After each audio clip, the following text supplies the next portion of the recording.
হিসাব দিতে পারলো না মাননীয় আমাদের প্রধানমন্ত্রীকে। আজকে আমাদের যে পশ্চিমবঙ্গের যে অবস্থা হয়ে আছে, নারীদের প্রথমত তো কোনো সুরক্ষিত নাই।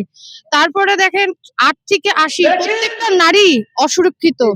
বাচ্চা থেকে শুরু করে কেউ নিরাপত্তা নেই। আমরা যেখানে অভয়াকে দেখলাম, তামান্নাকে দেখলাম, দেখেই যাচ্ছি প্রত্যেকদিন দৈনন্দিন জীবনে প্রত্যেকটা দিন দেখে যাচ্ছি। তারপরে দেখেন এই যে আজকে বেকার ভাতা তৈরি করে দিল, আজকে আমাদের যুব সমাজকে কত নিচে নামিয়ে দিচ্ছে।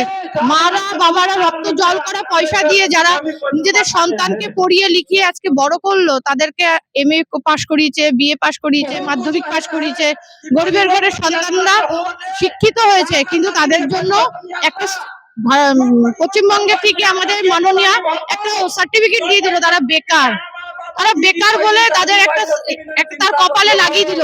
আজকে কি কোনো বাবা কোনো বেকার ছেলেকে মেয়ে দিবে? বেকার ছেলেকে বিয়ে দিবে না তো। এই ছেলেটা তো বেকার, আমার মেয়েকে আমি কি করে বিয়ে দিব? আজকে দেখুন আমাদের দৈনন্দিন জিনিসের প্রত্যেকটা দিন যেভাবে আমাদের কারাপশনের মধ্যে আমরা আছি, প্রত্যেকটা প্রতিনিয়ত আমাদের কারাপশনের মধ্যে আমরা পড়তে হচ্ছে।